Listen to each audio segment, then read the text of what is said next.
महाराज जी, शास्त्र कहते हैं कि जो भी हमारे साथ होता है वो हमारे पूर्व कर्मों का फल होता है और पहले से ही निश्चित है। तो क्या हम अपनी मेहनत, दृढ़ निश्चय से अपनी किस्मत को नहीं बदल सकते?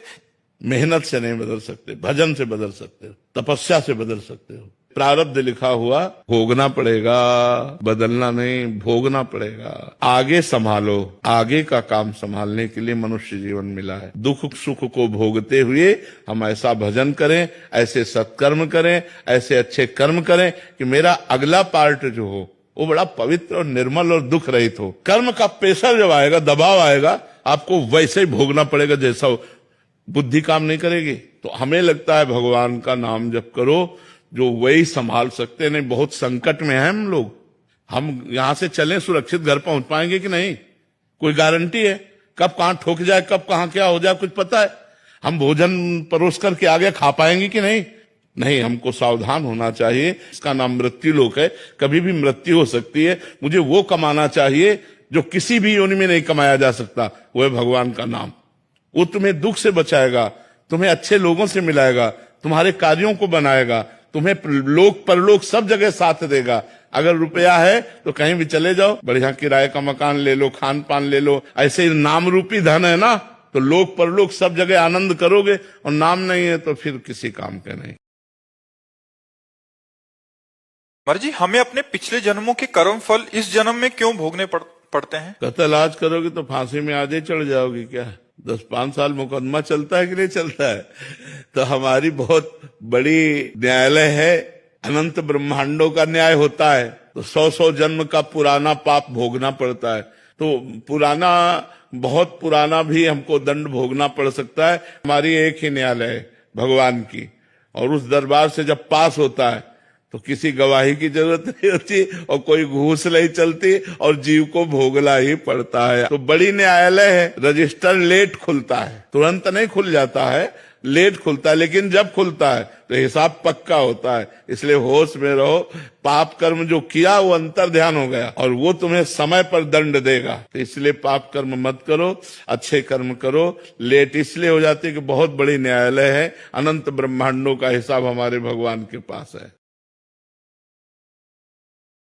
महाराज जी, क्या जन्मदिन का कोई विशेष आध्यात्मिक महत्व होता है? इसे कैसे आध्यात्मिक रूप से मनाना चाहिए? अगर प्रवचन सुनोगे तो तुम्हें अच्छा नहीं लगेगा। हमें तो शोक दिन लगता है कि 1 साल और गए जिंदगी से। अब पता नहीं कितने मिनट है, कितने सेकंड है, कितने घंटे जीवन है। हमको आज के दिन भगवान नाम कीर्तन करना चाहिए, संतों की सेवा करनी चाहिए, गौ सेवा करनी चाहिए कि हमारा 1 वर्ष बढ़ा नहीं, खत्म हो गया जीवन से। अब हमको नियम लेना चाहिए कि अब हम अगला जो वर्ष जी पाए तो अच्छे ढंग से जीवन व्यतीत करेंगे, कोई पाप नहीं करेंगे, दूसरों का हित करेंगे, दूसरों का मंगल करेंगे।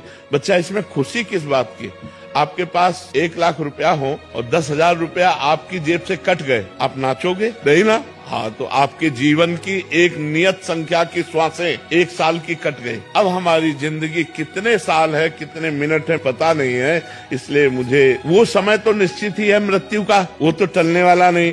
जितने दिन, जितने घंटे, जितने मिनट हमें दिए गए उनमें कम ही हो गया, इतना कम हो गया, पता नहीं कितना रह गया।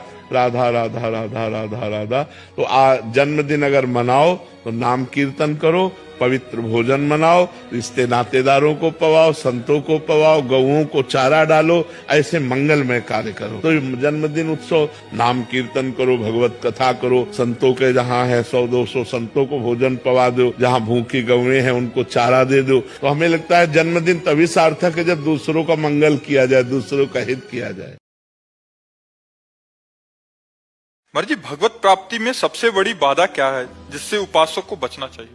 3 बाधाएं, कंचन, कामिनी और कीर्ति। हर इंद्री का भोग होता है। रसेंद्री का अच्छा अच्छा खाना, नेत्रेंद्री का मनमानी देखना, जैसे गंदी बातें देखना भी तो मोबाइल आदि से, कानों से गंदी बातें सुनना। तो भगवान की प्राप्ति के लिए सबसे पहला कामिनी। कामिनी का तात्पर्य स्त्री से ही केवल नहीं होता। जो हमारी बुद्धि कामना से युक्त हो गई वो कामिनी हो गई। अब वो जो कामनाएं करेगी भोग की वो प्राप्त होती जाएंगी, लेकिन भगवान नहीं मिलेंगे। दूसरा है कंचन। जब हम भगवान के मार्ग में काम पर विजय प्राप्त करके चलते हैं आगे, तो ये दूसरा परीक्षा के लिए आ जाता है रुपया।